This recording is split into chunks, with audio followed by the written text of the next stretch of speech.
আমার দাদা একজন কবিরাজ। আমি ছোটবেলা থেকে দাদাকে দেখি নানান জায়গায় জিন পরি ছাড়াতে যান। আমি কখনো জিন পরি ছাড়ানো দেখিনি। কেন জানি ওসব দেখার ইচ্ছে কখনো হয়নি। হয়তো তখন ছোট ছিলাম তাই। একদিন রাতের বেলা বৃষ্টি পড়ছিল। তখন দাদা আমার ঘরে বসে গল্প করছে। এমন সময় দাদাকে জিজ্ঞেস করি, আচ্ছা দাদা, তুমি তো জীবনে অনেক জিন পরি ছাড়িয়েছ, তোমার কখনো কোনো পরীকে ভালো লাগেনি বা কোনো জিনের সাথে বন্ধুত্ব হয়নি? আমার কথায় দাদা বললেন, হ্যাঁ হয়েছে। একটা জিনের সাথে দীর্ঘদিনের বন্ধুত্ব ছিল আমার।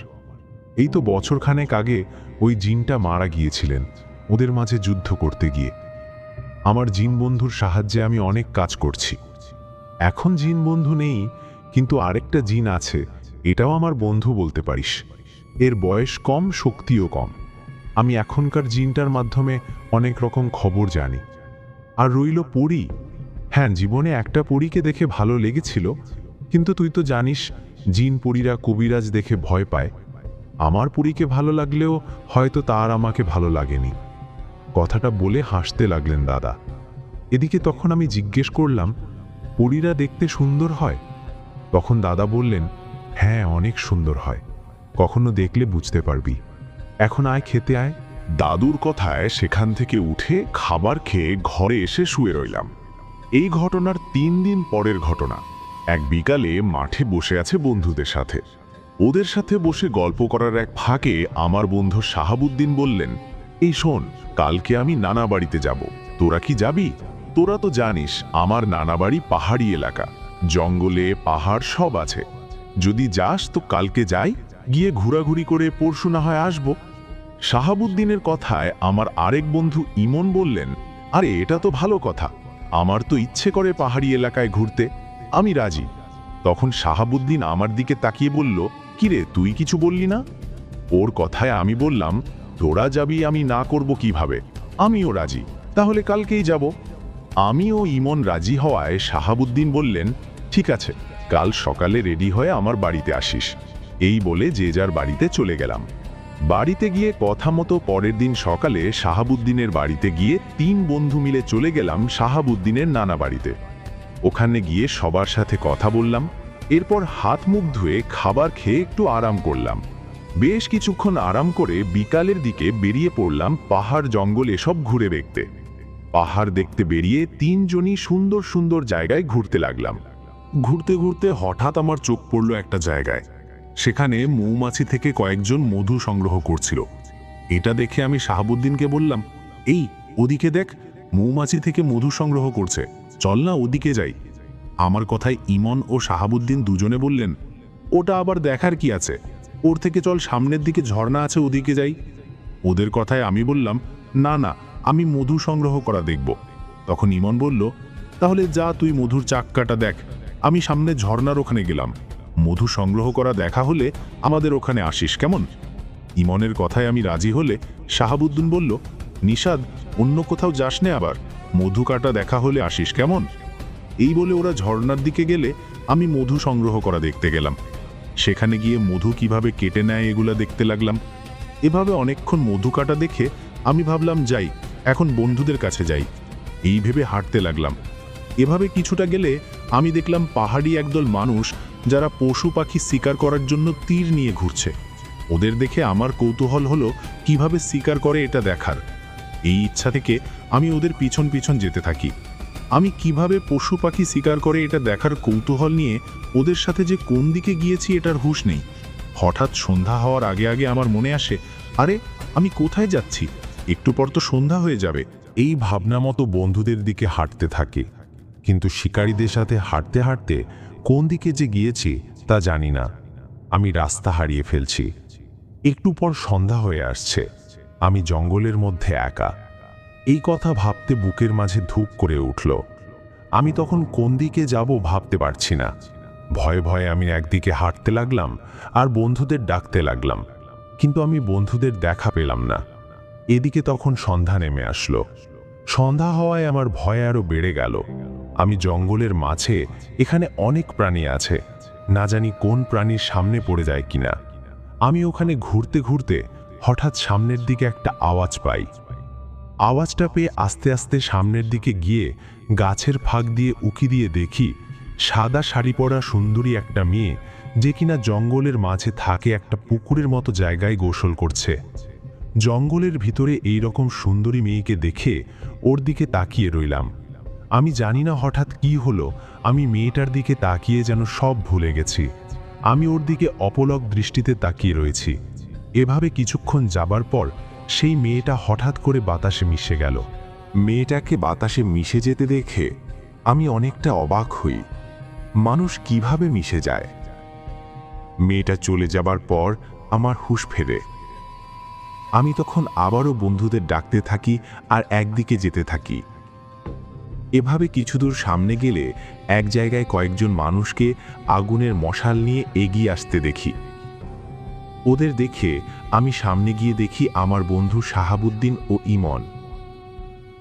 আমাকে খুঁজে না পেয়ে শাহাবুদ্দিন ওর মামাদের নিয়ে আসছে। আমাকে দেখে শাহাবুদ্দিন বললেন, নিশাদ, তুই কোথায় গিয়েছিলি? তোকে না মানা করছি জঙ্গলে অন্যদিকে যাবি না? আল্লাহর রহমতে তোকে খুঁজে পেলাম, চল চল বাড়িতে চল। এই বলে আমাকে নিয়ে শাহাবুদ্দিন ওর নানা বাড়িতে ফিরে গেলেন। ওখানে গিয়ে রাতের খাবার শেষে তিনজনই ঘরে গেলাম। ঘরে গিয়ে ইমন বলল, নিশাদ, ভাগ্য ভালো তোকে খুঁজে পাইছি। যদি খুঁজে না পেতাম, যদি হারিয়ে যেতি, তাহলে তোর মা বাবাকে কি উত্তর দিতাম? মহা বিপদ হয়ে যেত। ইমনের কথায় আমি বললাম, আমি তো ইচ্ছা করে যাইনি রে, ভুলবশত চলে গিয়েছিলাম। যাক, এসব বাদ দে, ঘুমা। কথাটা বলে সবাই ঘুমিয়ে গেলাম। পরের দিন সকালে খাবার শেষে শাহাবুদ্দিনের নানা বাড়ির সবার কাছে বিদায় নিয়ে বাড়িতে চলে আসি আমরা।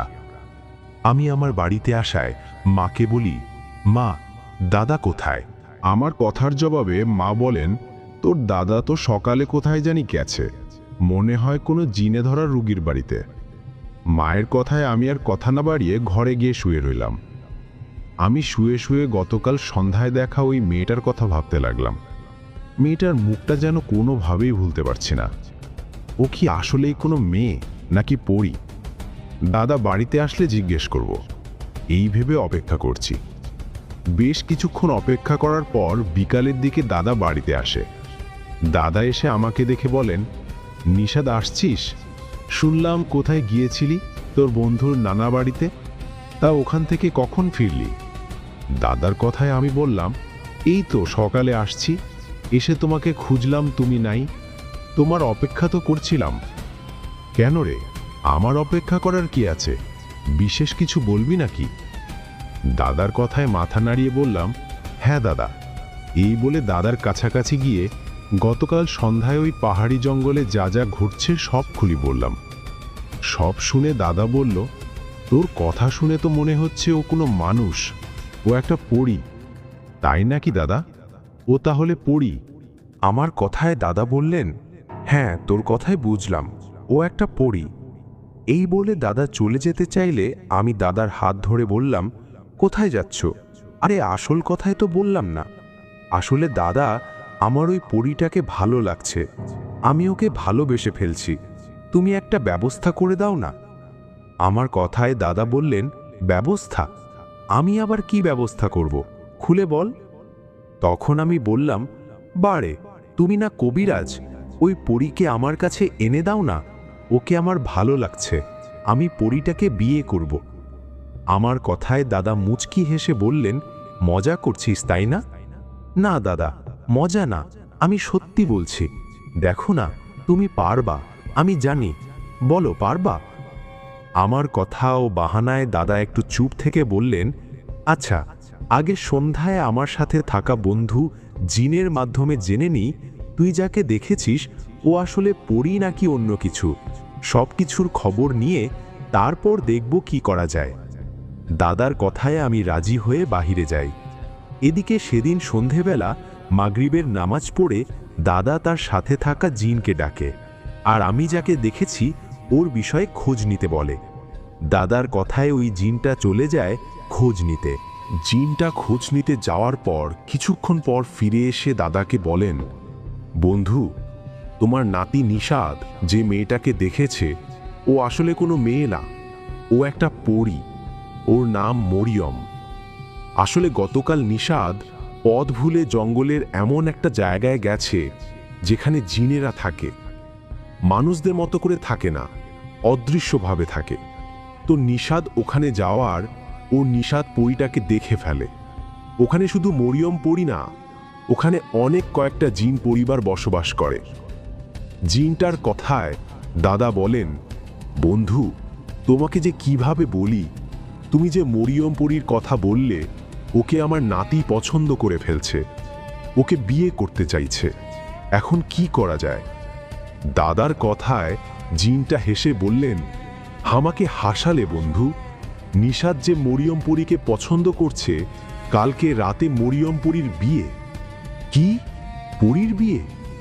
এই কথাটা শুনে দাদা অবাক হলে আমার মন ভীষণ খারাপ হয়। আমি তখন কান্না করতে থাকি। আমার কান্না দেখে দাদা তার বন্ধু জিনকে বলেন, আমার নাতি যাকে পছন্দ করছে ওর বিয়ে অন্য কোথাও হতে পারে না। আমি নিষাদকে নিয়ে কালকেই যাব ওই জঙ্গলে, আর পরীকে বন্দি করে নিয়ে আসতে হলেও আসব। তখন দাদার বন্ধু জিন বলেন, এরকম পাগলামি করলে তো হবে না, ওখানে অনেক জিনেরা থাকে, তুমি পারবে না ওদের সাথে, মিছি ঝামেলা হবে, এতে তোমাদের প্রাণও চলে যেতে পারে। জিনের কথায় দাদা বলেন, আমি জীবনে অনেক জিনপরীর মুখোমুখি হয়েছি, নিষাদের জন্য না হয় শেষবারের মতো জিনদের মুখোমুখি হলাম।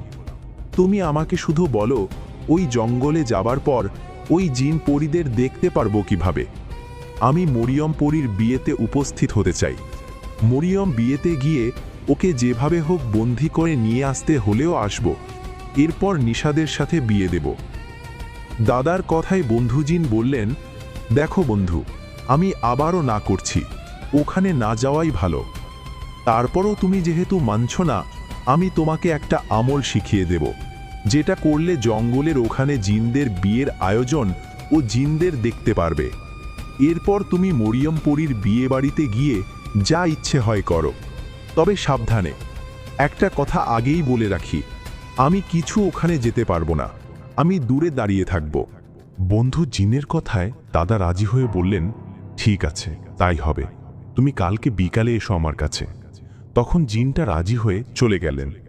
এদিকে তখন আমি খুশি হয়ে দাদাকে ধন্যবাদ দিলাম আর বললাম, দাদা, ভাবতে পারিনি আমার জন্য এতটা করবা।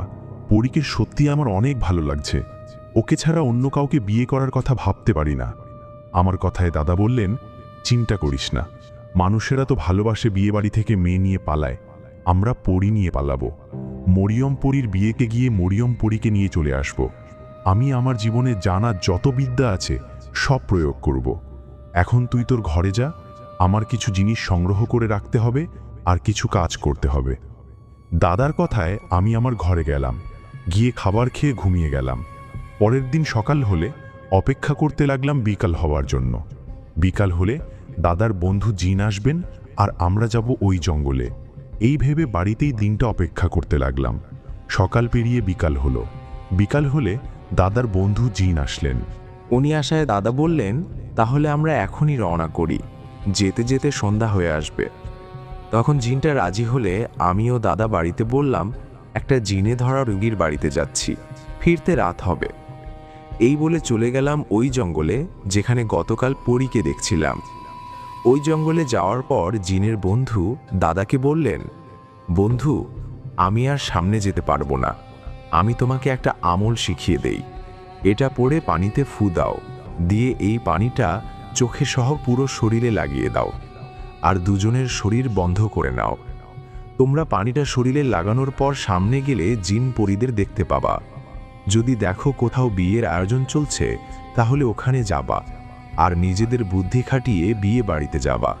সাবধানে থেকিও, যা করার সাবধানে করবে, একটু ভুল হলে জিনেরা তোমাদের মেরে ফেলবে। বন্ধু জিনের কথায় আমিও দাদা দোয়া পড়ে নিজেদের শরীর বন্ধ করে নিলাম। এরপর বিশেষ ওই আমলটা করে পানিতে ফু দিয়ে সেই পানি শরীরে লাগিয়ে সামনের দিকে যেতে লাগলাম। আমরা সামনের দিকে যেতে যেতে জঙ্গলের একটা জায়গায় গেলে দেখলাম একটা জায়গায় লাইট জ্বলছে, সুন্দর রকমের লাইট। ওই জায়গা দেখে এগিয়ে গেলে দেখতে পেলাম অনেক সুন্দর আয়োজন। জঙ্গলের মধ্যে এরকম জায়গা থাকতে পারে কল্পনায় বাইরে মনে হচ্ছিল। এই সুন্দর আয়োজন দেখে দাদা বললেন, নিষাদ, এটাই সেই জায়গা, এখানেই মরিয়মপুরীর বিয়ের আয়োজন চলছে। শোন, এখানে কিন্তু কেউ মানুষ না, সব জিন পরি, তাই কোনো রকম ভয় পাবি না, সব সময় সাহস নিয়ে নর্মাল থাকবি। আমি যা বলবো, যেদিকে যাব তুইও আমার সাথে যাবি। কথাটা বলে দাদা আমাকে নিয়ে বিয়ের আয়োজন যেখানে চলছে ওখানে গেটের কাছে গেলেন। সেখানে যাওয়ায় 4 জন জিন আমাদের দেখে বললেন, কে তোমরা? তোমরা এখানে আসলে কি করে? এখানে তো কোনো মানুষ আসতে পারে না। তখন দাদা বুদ্ধি করে বললেন, এটা কোন জায়গা? আমরা জঙ্গলে হাঁটতে হাঁটতে পথ ভুলে এদিকে চলে আসছি। দাদার কথায় সেই জিনেরা আমাদের বললেন, আসুন, আমার সাথে আসুন। এই বলে আমাকে ও দাদাকে নিয়ে গেলেন মরিয়মপুরীর বাবার কাছে। ওখানে যে কয়েকটা জিনপুরী থাকে তাদের মধ্যে মরিয়মপুরীর বাবা বয়স্ক জিন, ওনাকে সবাই সম্মান করেন, দলনেতা ভাবেন। তো আমাদের মরিয়মপুরীর বাবার কাছে নিয়ে যাবার পর বললেন, ওনারা হঠাৎ করে এখানে আসছে। জিনটার কথায় মরিয়মপুরীর বাবা দাদাকে উদ্দেশ্য করে বলেন, আপনারা কে? এখানে কিভাবে আসলেন? আপনারা কি জানেন আমরা কে? আমরা আপনাদের মতো মানুষ না, আমরা হলাম জিন। এখানে আমার মেয়ের বিয়ের আয়োজন চলছে। আজ কিছুক্ষণ পর আমার মেয়ের বিয়ে। ওনার কথায় দাদা বলেন, আমরা ভাবতে পারছি না পথ ভুলে এখানে চলে আসব, আপনাদের দেখতে পাবো। আমাদের অনেক ইচ্ছে ছিল জিনপরি দেখার, আজ সেই আশাটা পূরণ হলো। আমরা যেহেতু এসে পড়ছি এখানে, বিয়ে হওয়া পর্যন্ত কি থাকতে পারি? দাদার কথায় মরিয়মপরীর বাবা বললেন, হ্যাঁ পারেন, আপনারা আমার মেহমান, আপনারা এখানে ঘুরুন ফিরুন, খাবার খান, এরপর বিয়ে শেষ হলে আমাকে বলবেন, আমার জিনেরা আপনাদের পৌঁছে দিবে। মরিয়মপরীর বাবার কথায় খুশি হয়ে আমরা অন্যদিকে চলে গেলাম। সেখানে যাওয়ায় 2 জন পরী আমাদের মিষ্টি ও ফল খেতে দিলেন। তখন দাদা বললেন, নে বস, খেয়ে নে। এই বলে দাদা খাবার খেতে লাগলেন। এদিকে আমি একটু খেয়ে বললাম, দাদা, আমরা খেতে খেতে ওদিকে আবার পরীর বিয়েও হয়ে যাক, আমরা যে কাজে আসছি ওটা করো আগে। আমার কথায় দাদা বললেন, চিন্তা করিস না, খাবার খা, এখনও বিয়ের জন্য জিন আসেনি, মানে মরিয়মপরীকে বিয়ে করা জিনটা আসেনি। খাওয়া হলে আমরা মরিয়মপরীকে দেখতে যাবে, ওখানে গিয়ে পরীকে বন্দি করব। আমি এমনভাবে পরীকে বন্দি করব যে কেউ বুঝতে পারবে না আমি পরীকে বন্দি করছি। এটা আমার বিশেষ একটা কৌশল। দাদার কথায় আমি খাবার খেলাম। তখন দাদা বললেন, এখন আয়, আমার সাথে আয়। এই বলে দাদা আমাকে নিয়ে একটা দিকে গেলেন। সেদিকে গেলে সুন্দর একটা ঘরে দেখলাম মরিয়ম পরী বসে আছে। মরিয়ম পরীর সাথে আরও 2টো পরী বসানো। মরিয়ম পরীকে দেখে আমি এক দৃষ্টিতে ওর দিকে তাকিয়ে রইলাম। ওদিকে তখন দাদা বললেন, এই চোখ নিচে নামা, কেউ বুঝতে পারবে, চুপ করে দাঁড়িয়ে থাক, দেখ মরিয়ম পরীর সাথে 2টো পরী বসা আছে। আমি একটা কাজ করি, মরিয়ম পরীর সাথে সাথে ওই 2টো পরীকেও বন্দি করে ফেলি, নইলে ওরা সবাইকে বলে দিবে আমাদের কথা। ওদের সহবন্দি করি, পরে না হয় ছেড়ে দিব ওদের 2 জনকে। দাদার কথায় আমি রাজি হয়ে বললাম, যা ভালো মনে হয় করো, আমার তো ভয় করছে। তখন দাদা বললেন, ভয় পাস নে, দেখ আমি কি করি। দাদার কথায় আমি রাজি হয়ে বললাম, যা ভালো মনে হয় করো, আমার তো ভয় করছে। তখন দাদা বললেন, ভয় পাস নে, দেখ আমি কি করি। এই বলে দাদা সাথে করে নিয়ে আসা বোতলটা বের করে ওখানে পরীদের বন্দি করার কাজ শুরু করবে। এমন সময় হঠাৎ বিশাল একটা আওয়াজ হলো। সেই আওয়াজে বিয়ে বাড়িতে আসলেন অন্য আর এক দল জিন। ওরা এসে মরিয়মপরীর বাবাসহ ওখানে যত জিন ছিলেন সবার সাথে যুদ্ধ করতে লাগলেন। মুহূর্তে সেখানে শুরু হলো বিশাল যুদ্ধ। ওরকম যুদ্ধ দেখে দাদা আমার হাত ধরে একটা জায়গায় বসে দোয়া পড়তে লাগলেন। দোয়া পড়ছে আর ওদিকে জিনদের যুদ্ধ দেখছে। এভাবে কিছুক্ষণ চলে যাওয়ার পর ওই যে জিনগুলা আসছেন, ওনারা মরিয়মপরীর বাবাসহ ওদের জিনদের আঘাত করতে লাগলেন, হয়তো ওদের মেরে ফেলবে। এই দৃশ্য দেখে দাদা দৌড়ে মরিয়মপরীর কাছে গেলেন আর বললেন, আমাকে বিশ্বাস করো, আমি তোমার কোনো ক্ষতি করব না। তুমি আমার এই বোতলের ভিতরে ঢোকো, তাড়াতাড়ি করো, নইলে তোমাকে মেরে ফেলবে। আমি তোমাকে মুক্ত করে দিব, তাড়াতাড়ি। দাদার কথায় মরিয়ম পরী ওর পরিবারের দিকে তাকিয়ে কান্না করতে করতে একসময় ধোঁয়ার রূপ নিয়ে বোতলের ভিতরে ঢুকে গেলেন। মরিয়মপুরী বোতলের ভিতরে ঢুকায় দাদা দোয়া পড়ে বোতলের মুখ আটকে দিলেন, আর বোতলটা লুকিয়ে আমার হাত ধরে সেই জায়গা থেকে বেরিয়ে দৌড়াতে লাগলেন। ওই জিনেরা ওখানে যুদ্ধ করছে, এই সুযোগে আমরা দৌড়াচ্ছি। এভাবে দৌড়াতে দৌড়াতে দাদার বন্ধু জিনের কাছে চলে আসি। এরপর দাদার বন্ধু জিনের সাহায্যে সেই জঙ্গল থেকে বেরিয়ে আমাদের বাড়ির কাছাকাছি একটা জায়গায় চলে আসি। ওখানে আসার পর দাদা বলেন, নিষাদ দাঁড়া, পরীকে বোতলবন্দি থেকে বের করতে হবে। এই বলে দাদা বোতলের মুখ খুলে দিলেন। তখন মরিয়ম পরী বাইরে বেরিয়ে বললেন, আমি কোথায়? আমার মা বাবা, আমার পরিবার, আশেপাশের সবাই কেমন আছে? তখন দাদার বন্ধু জিন বললেন, ইয়ে মানে মরিয়ম পরী, জানি কথাটা শুনলে কষ্ট পাবে, তবুও বলতে হচ্ছে। জাবিদ নামে একজন জিন তার দলবল জিনদের নিয়ে এসে ওখানে থাকা যত জিন পরী আছে সবাইকে মেরে ফেলছে, ওরা কেউ বেঁচে নেই। জিনটার কথায় মরিয়ম পরী কান্না করতে লাগলেন। তখন দাদা জিজ্ঞেস করলেন, জাবিদ জিনটা আসলে কে, ও কি চায়? তখন মরিয়ম পরী বলেন, জাবিদ জিন আমাকে পছন্দ করত, বিয়ে করতে চাইছিল, কিন্তু জাবিদ জিন ভালো না, তাই বাবা অন্য জিনের সাথে আমার বিয়ে দিতে চাইছিল। আমার বিয়ে হওয়ার আগে জাবিদ জিন এসে আক্রমণ করে সবাইকে মেরে ফেলছেন। এই বলে মরিয়ম পরী কান্না করতে থাকলে দাদার বন্ধু জিন বলেন, মরিয়ম পরী, কান্না করো না, তোমার ওপর থেকে এখনো বিপদ কাটেনি। জাবিদ জিনটা তোমাকে খুঁজতে খুঁজতে এখানে আসবে। তুমি এই যে নিষাদ, এদের বাড়িতে যাও। নিষাদের দাদা কবিরাজ, উনি বাড়িটা বন্ধ করে রাখলে অন্য জিন পরী বাহিরে যা করুক এই বাড়িতে ঢুকতে পারবে না। আপাতত যাও, পরে যা করার করবা। তখন দাদা বললেন, মরিয়ম পরী যে আমার বাড়িতে যাবে, ও কিভাবে যাবে? আমার কাছে একটা সহজ বুদ্ধির আছে, এটা করলে মরিয়ম পরীর জন্য ভালো। এই বলে দাদা মরিয়ম পরীকে বললেন, মরিয়ম, তুমি মানুষের রূপ নাও। তোমাকে নিয়ে এখন বাড়িতে গিয়ে বলবো তুমি আমার নাতি নিষাদের বউ, তোমাকে আজ বিয়ে করে নিয়ে এসেছে। তুমি নিষাদের বউ সেজে বাড়িতে গিয়ে আমাদের সাথে থাকবা, এটাই তোমার জন্য ভালো হবে। তুমি আমার কথা মতো এভাবে থাকো, আমি কথা দিলাম। তোমার মা বাবাকে যে হত্যা করছে ওকে শাস্তি দিতে আমি সাহায্য করব।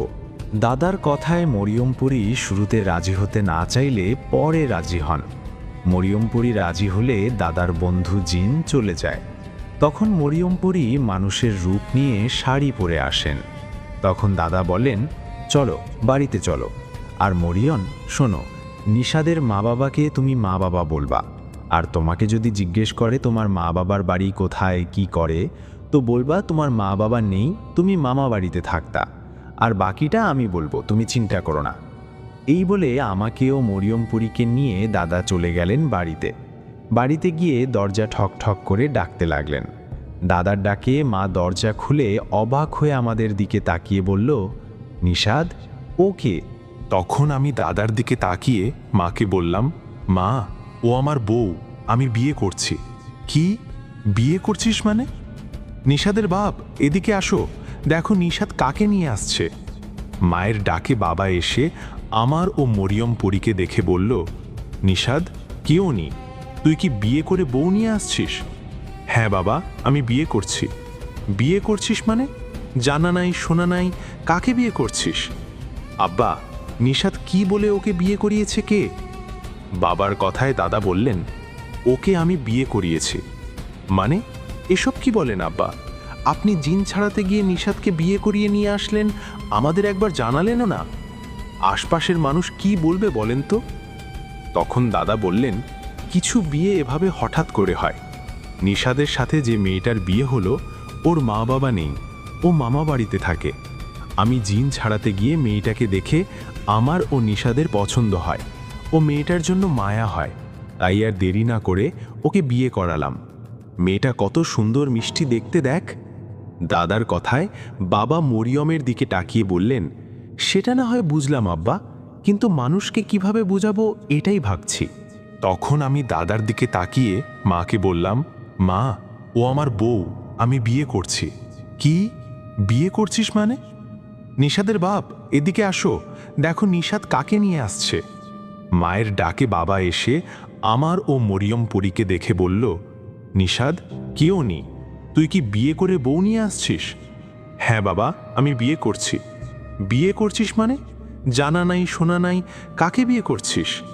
আব্বা, নিশাদ কি বলে ওকে বিয়ে করিয়েছে কে? বাবার কথায় দাদা বললেন, ওকে আমি বিয়ে করিয়েছি। মানে এসব কি বলেন আব্বা? আপনি জিন ছাড়াতে গিয়ে নিশাদকে বিয়ে করিয়ে নিয়ে আসলেন, আমাদের একবার জানালেনও না। আশপাশের মানুষ কি বলবে বলেন তো?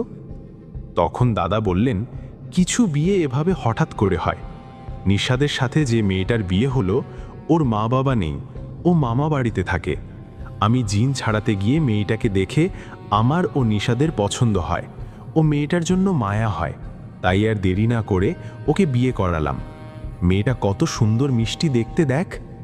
দাদার কথায় বাবা মরিয়মের দিকে তাকিয়ে বললেন, সেটা না হয় বুঝলাম আব্বা, কিন্তু মানুষকে কিভাবে বুঝাবো এটাই ভাবছি। তখন দাদা বললেন, তোকে কিছু বলতে হবে না, যা বলার সবাইকে আমি বলবো। এখন রাত হয়ে গেছে, ওদের দোয়া করে দে, দুজনে যাক। দাদার কথায় মা বাবা সামনে আসলে আমিও পড়ি মা বাবাকে সালাম করে ঘরে গেলাম। ঘরে যাওয়ায় দাদা মারিয়াম পরীকে বললেন, মারিয়াম, তুমি তো পড়ি, তুমি অদৃশ্যভাবে থাকতে পারো, অথবা মানুষের রূপেই নিশাদের বিছানায় থাকতে পারো। নিশাদ নিচে ঘুমাবে, আশা করি তুমি সব কিছু মেনে থাকতে পারবা। এখন দরজা দিয়ে ঘুমাও। কথাটা বলে দাদা চলে গেলে আমি দরজা লাগিয়ে পরীর কাছে বসলাম। তখন পরী মন খারাপ করে কান্না করছে। পরীকে কান্না করতে দেখে আমি বললাম, কান্না করো না, দেখো একটা দুর্ঘটনা হয়ে গেছে, দোয়া করি তোমার মা বাবার জন্য, তুমি মন খারাপ করো না, এখানে ঘুমাও, আমি নিচে ঘুমাই, সমস্যা নেই। কথাটা বলে আমি নিচে ঘুমিয়ে পড়লাম। আমি ঘুমানোর পর মাঝে মধ্যে বাড়ির বাহিরে থেকে একটা আওয়াজ আসায় আমার ঘুম ভেঙে যেত। এভাবে দু একবার হওয়ার পর আর কিছু হয়নি। পরের দিন সকালে ঘুম থেকে উঠে পরীকে সব বুঝিয়ে বললাম। বিয়ের পরের দিন সকালে নতুন বউয়েরা কি করে। আমার কথা মতো মরিয়ম পরী তাই তাই করলেন। এদিকে আমি বিয়ে করে বউ নিয়ে আসছি দেখে সকালে আশপাশের অনেকে আসে আমার বউ দেখতে। সবাই এসে দেখে, কথা বলে যায়, কিন্তু কেউ বুঝতে পারে না মরিয়ম কোনো মানুষ না, ও একটা পরী। এভাবে স্বাভাবিকভাবে দিন পেরিয়ে রাত হয়। রাত হলে দাদা আমার ঘরে আসে। দাদা আসায় ওনার বন্ধু জিন ওখানে আসেন। জিনটা এসে দাদাকে বলেন, বন্ধু, জাবিদ নামে জিনটা কিন্তু জানতে পেরে গেছে মরিয়ম পরী এই বাড়িতে আছে। গতকাল রাতেই ও বুঝতে পেরে এখানে আসছিল, কিন্তু তুমি বাড়িটা বন্ধ করে রাখায় ও বাড়িতে ঢুকতে পারে নাই। বন্ধু জিনের কথায় দাদা বলেন, ওরা কখনো আমার বাড়িতে ঢুকতে পারবে না, আমি সব কিছু বন্ধ করে রাখছি, ওরা আসতেও পারবে না, মরিয়ম পরীকে কোথাও নিয়ে যেতে পারবে না। দাদার কথায় বন্ধু জিন বললেন, সেটা না পারলে ভালো, এখন থেকে সাবধানে থাকবা, রাত করে বাহিরে থাকবা না। মনে রেখে, জিনটা তোমাকে ও নিশাদকে চিনে ফেলছে, ও জেনে গেছো তোমরা মরিয়ম পরীকে এখানে বাড়িতে নিয়ে আসছো। বন্ধু জিনের কথায় দাদা বললেন, ঠিক আছে, তাই হবে। দাদা রাজি হওয়ায় ওনার বন্ধু জিন চলে গেলেন। এদিকে তখন দাদা বললেন, নিশাদ, তোরা ঘুমা, আমি ঘরে যাই। কথাটা বলে দাদা চলে গেলে আমিও মরিয়ম পরী কিছুক্ষণ কথা বলে ঘুমিয়ে গেলাম। আমরা ঘুমানোর পর সেদিন মধ্যে রাতের দিকে জাবিদ নামে জিনটা আসে বাড়ির কাছে, এসে আওয়াজ করতে থাকে। এটা শুনে দাদা ঘর থেকে বেরিয়ে নিজের শরীর বন্ধ করে বাহিরে যায়। দাদা বাহিরে গিয়ে বলেন, কে আছিস, আমার সামনে এসে কথা বল। দাদার কথায় ওনার সামনে এসে ভয়ানক রূপে হাজির হয় জাবিদ নামে সেই জিন। জিনটা সামনে আসায় দাদা বলেন, তুই আমার বাড়ির সামনে এসে এরকম করিস কেন? তুই কি জানিস না আমি কবিরাজ? তোর কি ভয় নেই? তখন জিনটা বললেন, তুই কবিরাজ হোস আর যাই হোস, আমি তোকে ভয় পাই না। আমি যে কারণে আসি সেটা নিশ্চয়ই বুঝতে পারছিস। তুই মরিয়ম পরীকে কেন আটকে রাখছিস? ওকে ছেড়ে দে, মরিয়ম পরী আমার। জিনের কথায় দাদা বললেন, জাবিদ জিন, আমি তোর বিষয়ে জানি। তুই মরিয়ম পরীর মা বাবাকে মেরে ফেলছিস মরিয়ম পরীকে বিয়ে করবি বলে, কিন্তু মরিয়ম পরী তোকে পছন্দ করে না। আর মরিয়ন পরী এখন আমার নাতি নিষাদের বউ। ওদের বিয়ে হইছে, তাই ওদের মাঝে ঝামেলায় জড়াবি না, চলে যায় এখান থেকে। দাদার কথায় জিনটা বললেন, কবিরাজ, আমি মানি না এই বিয়ে। তুই আমার পরীকে আমার কাছে ফিরিয়ে দে, নইলে তোকে সহ তোর পরিবারের কাউকে ছাড়ব না। জিনটার কথায় দাদা বলেন, তুই কি করতে পারিস করিস, মরিয়ম পরী এখানে সুখে আছে, আর ও এখানেই থাকবে। যদি বেশি বাড়াবাড়ি করিস তো তোকে বন্দি করে ফেলব। দাদার কথায় জিনটা রেগে বলেন, ঠিক আছে, তোকে দেখে নিব কবিরাজ। কথাটা বলে জাবিদ জিন বাতাসে মিশে গেলেন। এদিকে তখন দাদা ঘরে এসে ঘুমিয়ে গেলেন। এই ঘটনার পরের দিন বিকেলে আমি দাদাকে বললাম, দাদা, আমাদের বাড়িটা তো বন্ধ করা, আমি বাহিরে বেরোতে পারলে মরিয়ম পরী বাহিরে যেতে পারে না। তুমি একটা ব্যবস্থা করে দাও যেন ও বাহিরে যেতে পারে। আমার কথায় দাদা বললেন, ঠিক আছে, আমি মরিয়ম পরীকে এমন একটা কাজ করে দেই যাতে ও বাহিরে যাবে, কিন্তু কোনো জিন পরী ওকে দেখতে পাবে না। তবে মরিয়ম পরী বেশি দূরে যেতে পারবে না, নির্দিষ্ট একটা জায়গার মধ্যে থাকতে পারবে। কথাটা বলে দাদা মরিয়ম পরীকে তার মতো করে কাজ করে দিলেন। দাদা কাজ করে দেওয়ার পর আমি মরিয়ম পরীকে নিয়ে পাশে থাকা সুন্দর একটা জায়গায় গেলাম। বাহিরে গিয়ে একটা জায়গায় বসে দুজনে গল্প করছি। এমন সময় মরিয়ম পরী বললেন, আচ্ছা, আমাকে একটা কথা বলো তো, আমার বিয়ের দিন তুমি ও দাদা তোমরা আমার বিয়েতে কিভাবে গেলে, কি করছিলে ওখানে? পরীর কথায় আমি বলে উঠলাম, মানে সত্যিটা বলবো কি? তখন পরী আমার দিকে তাকিয়ে বললেন, বলো। পরীর কথায় ওকে সব খুলে বললাম। ওকে বললাম, আসলে জঙ্গলে হারিয়ে যাওয়ার সময় তোমাকে প্রথম দেখি, আর তখনই তোমাকে ভালোবেসে ফেলি। এরপর দাদাকে বললে দাদা তোমার ওখানে নিয়ে যায়। আমরা গিয়েছিলাম তোমাকে নিয়ে আসতে, কিন্তু ওখানে গিয়ে সব উলটপালট হয়েছে। তবুও এটা ভেবে ভালো লাগে তোমাকে সেখানে নিয়ে আসতে পারছি। তুমি আমাকে সত্যিকারে পছন্দ করবে কিনা জানি না বিয়ে করবে কিনা, কিন্তু তুমি বেঁচে তো থাকবা, আমি এতেই খুশি। আমার কথায় পরী অবাক হয়ে বলল, তাহলে এই কাহিনী? তখন আমি মাথা নাড়িয়ে বললাম, হ্যাঁ, তুমি অনেক সুন্দর, আমার অনেক ভালো লাগে তোমাকে। আমার কথায় পরী মুচকি হাসি দিয়ে বললেন, চলো বাড়িতে চলো, একটু পর সন্ধ্যা হয়ে আসবে, বাড়িতে যাই। পরীর কথায় ওকে নিয়ে বাড়ির দিকে যাওয়ার সময় আমার বন্ধু শাহাবুদ্দিন ও ইমন এসে বলল, মানুষ এমন হয়, আমরা হলাম তোর বন্ধু, তুই আমাদের না বলে বিয়ে করলি, এখন আবার আমাদের সাথে আড্ডাও দিতে আসিস না, এটা কিন্তু ঠিক না নিষাদ। বন্ধুদের কথায় ওদের বললাম, আরে বিষয়টা এমন না, হঠাৎ বিয়ে করায় এমনটা হয়েছে, কাউকে জানানোর সময় পায়নি, তোরা কিছু মনে করিস না। আর কিছুদিন গেলে আবার আগের মতো আড্ডা দিব, ঘুরবো, চল বাড়িতে চল। তখন শাহাবুদ্দিন ও ইমন বললেন, না না, বাড়িতে যাব না, তোরা যা। এই বলে বন্ধুরা চলে যাওয়ায় আমরা চলে গেলাম বাড়িতে। এই ঘটনার পর একদিন দুদিন করে কেটে গেল একটি মাস। এই এক মাসে তেমন কোনো সমস্যা হয়নি। ওই জাবিদ নামে জিনটাও আর আসেনি। এদিকে জিনটা না আসায় দাদা ভাবেন ও আর আসবে না, তাই উনি আবার আগের মতো স্বাভাবিকভাবে ঘোরাফেরা করেন। এক মাস পর এক রাতে আমি ও মরিয়ম পরী ঘরে শুয়ে গল্প করছিলাম। এদিকে দাদা ঘরে শুয়েছিলেন। এমন সময় বাহিরে থেকে দাদাকে কেউ ডাক দেন। বাহিরে থেকে আওয়াজ পেয়ে দাদা বাহিরে বেরিয়ে দেখেন উনার বন্ধু জিন। উনার বন্ধু জিনকে দেখে দাদা বলেন, আরে বন্ধু, তুমি তো সরাসরি আমার ঘরে আসো, আজ বাহিরে থেকে ডাকলা যে? তখন বন্ধু জিন বলেন, তোমাকে একটা জিনিস দেখাতে আসলাম, আসো আমার সাথে, একটা অদ্ভুত জিনিস দেখাই তোমাকে। বন্ধু জিনের কথায় দাদা বলেন, কি সেই জিনিস দেখি? এই বলে বন্ধু জিনের সাথে সামনের দিকে যেতে থাকে। এভাবে কিছুটা সামনে গেলে দাদার হঠাৎ মনে পড়ে, এ তো বন্ধু জিন না হয়ে অন্য কেউ হতে পারে। এই বলে দাদা বলেন, তুমি কি আসলে আমার বন্ধু জিন নাকি অন্য কেউ? দাদার কথায় ওনার বন্ধু জিন হঠাৎ করে তার রূপ পরিবর্তন করে। দাদা তখনই দেখেন এটা তো ওনার বন্ধু জিন না, এটা জাবিদ নামে সেই জিনটা। জাবিদ জিন তার রূপে এসে কোনো দেরি না করে দাদাকে আঘাত করে ফেলে দেন আর বলেন, কবিরাজ, এখন কোথায় যাবি? তোকে বলছিলাম না তোকে দেখে নিব, এখন তোকে একা পাইছি। এই বলে দাদাকে ধরে শূন্যে তুলে আচার মারতে থাকে। এদিকে হয় কি, রাতে দাদা যখন বাহিরে যায় তখন কিন্তু আমি আওয়াজ পাই, আমি জানি দাদা বাহিরে গেল। দাদা বাহিরে গেছে কিন্তু ফিরে আসেনি। এই ভেবে আমি বাহিরে বেরিয়ে দাদাকে ডাকতে থাকি, কিন্তু দাদার কোনো উত্তর পাই না। আমি দাদাকে না পেয়ে খুঁজতে খুঁজতে একসময় দেখতে পারি ভয়ঙ্কর একটা কালো ছায়ার মতো দাদাকে ধরে আছাড় মারছে। এই দৃশ্য দেখে আমি চিৎকার করে সামনের দিকে যেতে থাকলে সেই জাবিদ জিনটা বলেন, কবিরাজ, তোর নাতি নিশাদ আসছে, ও এসে ভালোই হয়েছে, এখন আমি মরিয়ম পরীকে নিয়ে আসতে পারবো। কথাটা বলে জিনটা দাদাকে ছেড়ে দিয়ে আমার শরীরে ভর করে।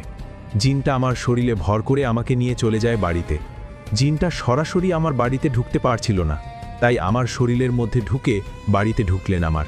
জিনটা আমার বাড়িতে ঢুকে আমার শরীর থেকে বেরিয়ে মরিয়মপুরীকে বললেন, মরিয়ম, অনেক চেষ্টা করছিলি আমার থেকে বাঁচতে, কিন্তু পারলি না, তোকে ঠিকই পেয়ে গেলাম। তুই কি আমার সাথে যাবি নাকি তোকে মেরে ফেলবো? এক্ষুনি চল আর আমাকে বিয়ে কর, যদি না করিস তোকে মেরে ফেলবো। জাবিদ জিনের কথায় মরিয়মপুরী আজই হন না, রাজি না হয়ে বলেন, তোকে জীবনেও বিয়ে করব না, তুই আমার মা বাবাকে হত্যা করছিস, আমি তোকে ছাড়ব না। কথাটা বলে মরিয়মপুরী জাবিদ জিনটার উপর আক্রমণ করলেন। ওদিকে জাবিদ জিনও মরিয়মপুরীর সাথে যুদ্ধ করতে লাগলেন। ওরা দুজনে আমার বাড়িতে যুদ্ধ করছে, এদিকে দাদা পড়ে আছে মাটিতে। এমন সময় দাদার বন্ধু জিন এসে বলেন, বন্ধু, কি হয়েছে তোমার? আমাকে মাফ করো, আমি অনেক দূরে একটা কাজে থাকায় সময় মতো তোমার কাছে আসতে পারিনি। কথাটা বলে জিনটা দাদাকে ধরে আমাদের বাড়ির কাছে নিয়ে আসে। তখন দাদা চালাকি করে কষ্ট করে হলেও আমাদের বাড়িটা আবারও বন্ধ করে, যেন জিনটা বেরোতে না পারে। বাড়িটা বন্ধ করার পর দাদার বন্ধু জিন আমাদের বাড়িতে ঢুকে পড়ে। ঢুকে জাবিদ জিনকে বলেন, জাবিদ, এখন কোথায় পালাবি? এই বাড়ি থেকে বেরোতে পারবি না। কথাটা বলে দাদার বন্ধু জিন ও মরিয়মপুরী দুজনে মিলে জাবিদ জিনকে ধরে আর আঘাত করতে থাকে। ওদের আঘাতে জাবিদ জিন পালাতে চাইলেও পালাতে পারে না। এমন অবস্থায় মরিয়মপুরী জাবিদ জিনটাকে সেখানেই মেরে ফেলে। জিনটাকে মেরে ফেলার পর দাদা বাড়ি বন্ধ করা কেটে পায়। এদিকে জাবিদ জিনের আঘাতে দাদা অনেকটা অসুস্থ হওয়ায় আমি ও বাবা মিলে দাদাকে রাতের বেলায় শহরের হাসপাতালে নিয়ে যাই। ওখানে যাওয়ার 3 দিন চিকিৎসা করে দাদা আল্লাহর রহমতে সুস্থ হন। দাদা সুস্থ হওয়ার পর ওনাকে বাড়িতে নিয়ে আসি। এই ঘটনার কয়েকদিন পর এক রাতে মরিয়মপুরী আমাকে বলেন, নিশাদ, তোমার আমার এই স্বামী স্ত্রীর মিথ্যা সম্পর্কটাকে সত্যি করতে চাই।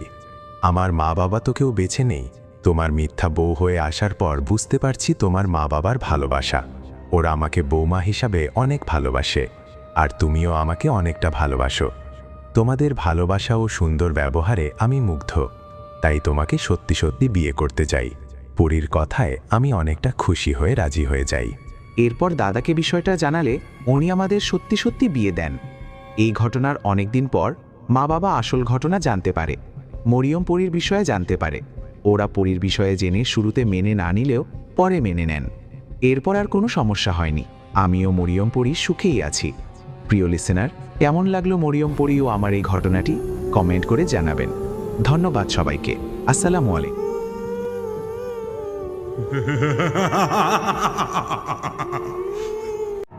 ভয় ভয় এমন একটা জিনিস যেটা একবার মনের মধ্যে বসে গেলে সেটাকে আর বের করা যায় না।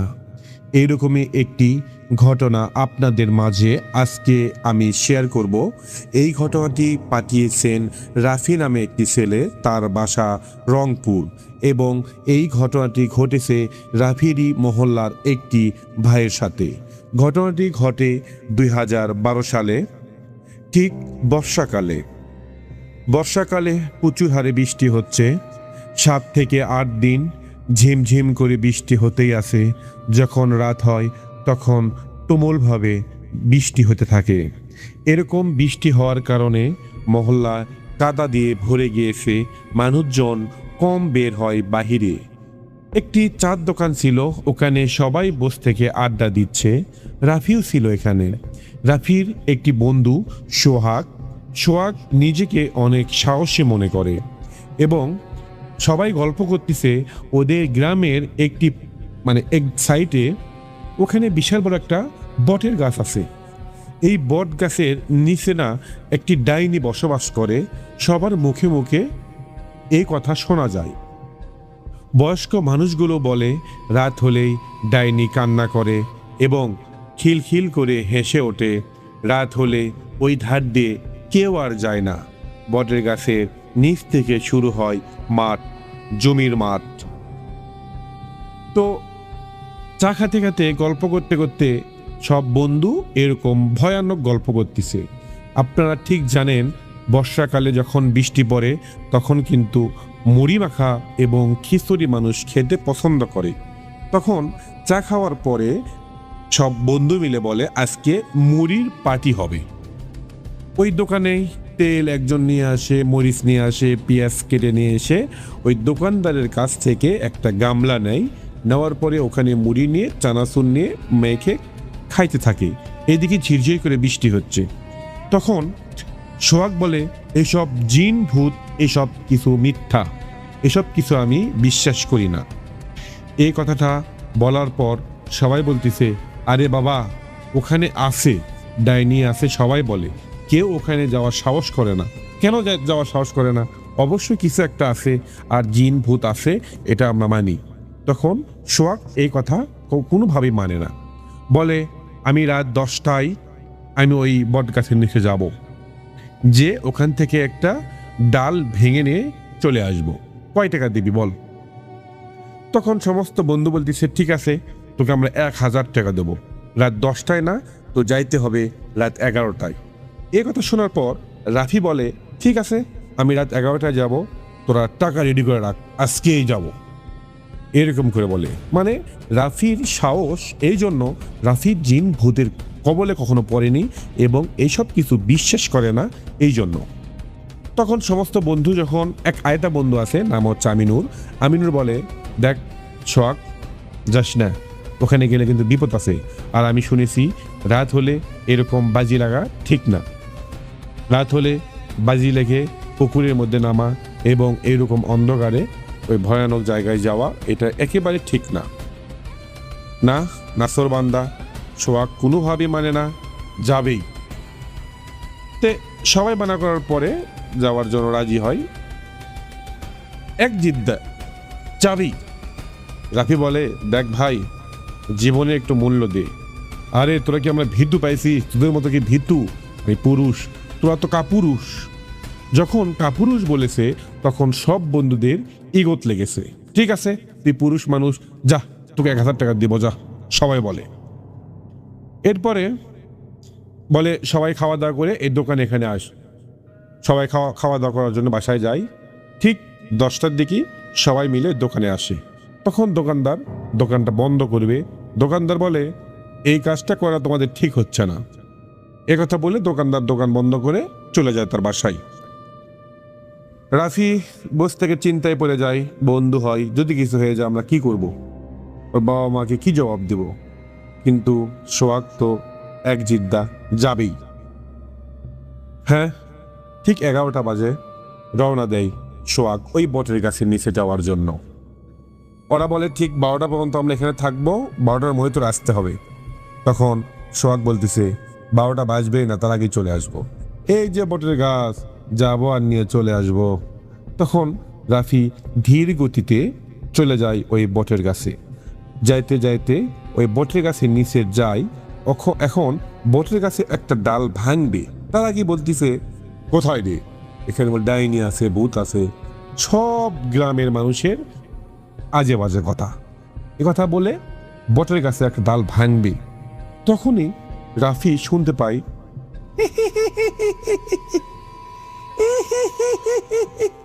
এরকম করে হাসি শব্দ শুনতে পাই। তখন রাফি কি করবে? সোহাগ কি করবে? সোহাগ ভাবে ওদের বন্ধুর মধ্যে থেকে কেউ একটা ওকে ভয় দেখানোর চেষ্টা করতেছে। কে? রাফি? তাই কে? আমিনুর? ভয় দেখানোর জন্য চেষ্টা করতেছিস? আয় সামনে আয় সাহস থাকলে।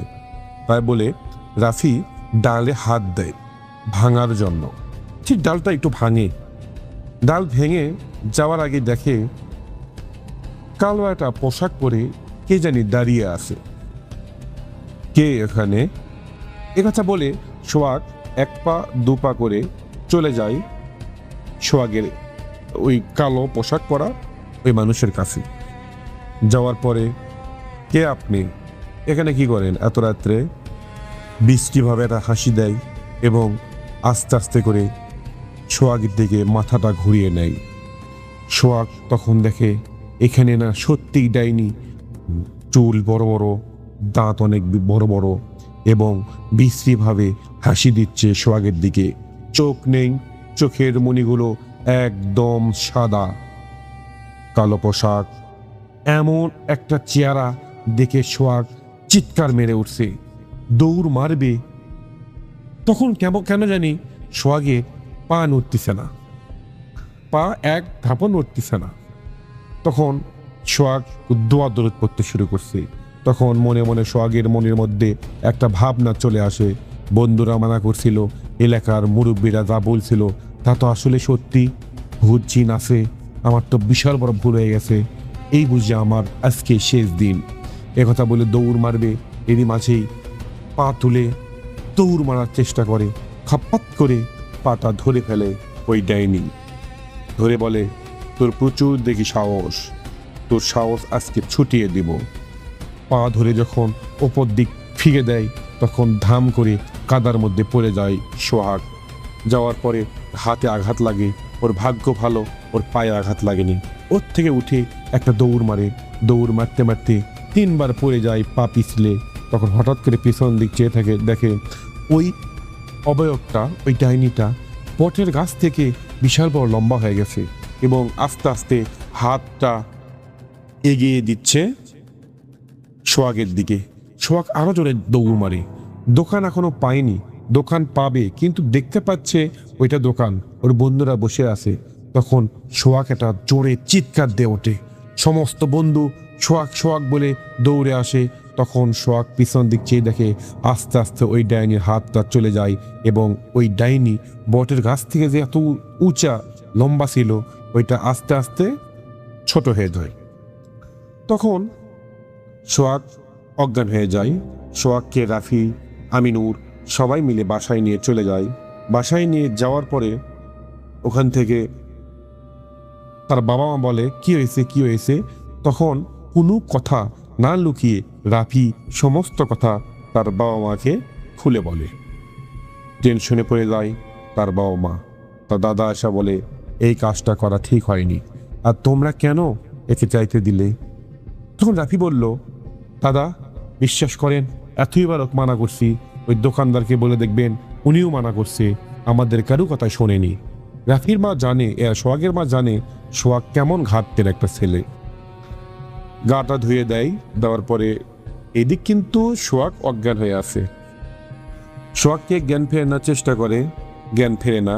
পরের দিন সকাল ঠিক 9টায় সোহাগের চোখ আস্তে আস্তে খোলে। সোহাগ দেখে বাড়ির বারান্দায় সোহাগ শুয়ে আছে, চায়ের হাত দিয়ে তাদের বন্ধু, তাদের দাদা, বাবা, মা, পাড়া প্রতিবেশী, কিছু মুরব্বী মানুষ দাঁড়িয়ে আছে। সোহাগ তখন চিৎকার করে ওঠে, সমস্ত কথা খুলে বলে তার সাথে কি কি ঘটনা ঘটেছে। তখন ঠিক তার দাদু চিন্তা করে, এটা তো ও এখনো ওর পিছনে ছাড়েনি। তখন বলতেছে, এই মুহূর্তে এখনই একটা হুজুরকে নিয়ে আসতে হবে। তখন তার দাদু চলে যায় মসজিদের ইমাম সাহেবের কাছে। ইমাম সাহেব আস্তে আস্তে চলে আসে সোহাগদের বাসায়। এসে সমস্ত কিছু শুনে তখন সোহাগকে পানি পড়া এবং একটা তাবিজ দিয়ে চলে যায়। কিন্তু ওই তাবিজটা কোনো কাজ করে না। পরের দিন সোহাগ স্বপ্নে দেখে ওই ডাইনিটা এসে বলতেছে, তোর সাহস আমি ছুটিয়ে দিব, তোকে আমি শেষ করে দিব, বটের গাছের ডাল নিবি না, আয় তোকে ডাল দিব। এই কথা বলে থাপ্পাস করে একটা থাপ্পড় মারে তার গলায়। চমকে ওঠে, চিৎকার মেরে ওঠে। তার বাবা, মা এবং তার দাদু চলে যায় সোহাগের ঘরে। যাওয়ার পর সমস্ত কিছু শোনার পর সোহাগ দেখতে পায় তার বাবা, মা এবং দাদুর পিছনে দাঁড়িয়ে আছে ওই ডাইনিটা। চিৎকার মেরে উঠে দাদা, বাবা মা চেপে ধরে এবং একটা ঘরের কানিতে কুকরি মেরে বসে থাকে। তখন বলতেছে, ওই যে দেখা যাচ্ছে, চলে যাচ্ছে, ওই ডাইনি চলে যাচ্ছে, আমায় মারার জন্য চলে যাচ্ছে, আমায় চর মারছে। সেই রাতে সমস্ত তিনজন ওই সোহাগের ঘরেই ছিল। দোয়ার দরুদ পরে যখন তার দাদা ফু দেয়, ক্ষণিকের মধ্যে ওই অবয়বটা উধাও হয়ে যায়। সোহাগ সারা রাত ঘুম পারে না, তার দাদার হাত ধরে শুয়েছিল। পরে সকালে তার দাদা, বাবা, মা সবাই লক্ষ্য করে দেখে সোহাগের গালে বিশাল বড় একটা দাগ, থাপ্পড় মারার। এসব কিছু দেখে আরো ভয় খেয়ে যায়। দিন দিন সোহাগ শুকিয়ে যায়, গায়ে 104 ডিগ্রি জ্বর সব সময় থাকে, অজ্ঞান হ ভাব, কিন্তু অজ্ঞান এখনো হয়ে যায়নি। এরকম অবস্থা দেখার পর তার দাদা ভাবলো, না, এরকম করে বসে থাকে তোর নাতিকে বাঁচাইতে পারবো না। তখন এলাকার মহল্লার মুরব্বী মানুষগুলো বলে একটি কবিরাজ আছে, ওই কবিরাজের কাছে গেলে ইনশাআল্লাহ সমস্ত কিছু সমাধান হতে পারে। 3-4 গ্রাম পরে একটি কবিরাজ চলে যায় সোহাগের দাদা, যে সমস্ত কিছু খুলে বলার পর পরের দিন সকালে না, সন্ধ্যার দিকে ওই কবিরাজটা চলে আসে সোহাগদের বাসায়। আসার পরে সমস্ত কিছু শোনে এবং সোহাগ, রাফি, আমিনুর আরও কিছু বন্ধু, পাড়া প্রতিবেশী, মুরব্বী মানুষ বাড়িতে ভরে গিয়েছে, সবাই গোল হয়ে বসে আছে এবং ওই কবিরাজটা বলে, আমি ঠিক 10 মিনিট পর থেকে আমি আপনাদের সমস্ত কিছু জানিয়ে দিব, কি ঘটেছে, কি হয়েছে।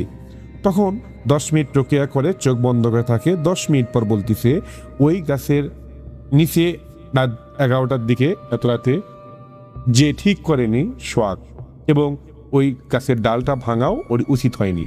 ওই অবয়বটা দেখার পরে তাকে ডেকেছে, ওখানেই মেরে ফেল দেওয়ার চেষ্টা করছিল। সোহাগ মনের শক্তি দিয়ে ওখান থেকে দৌড়ে না আসলে তাকে মেরে ফেলে দিত, এবং বন্ধুদের কাছে এসে যখন পড়ে গিয়েছে তখনও ওই ডাইনিটা ওখানেই ছিল। তখনও সুযোগ নিয়ে চোখ মারার জন্য, কিন্তু পারেনি।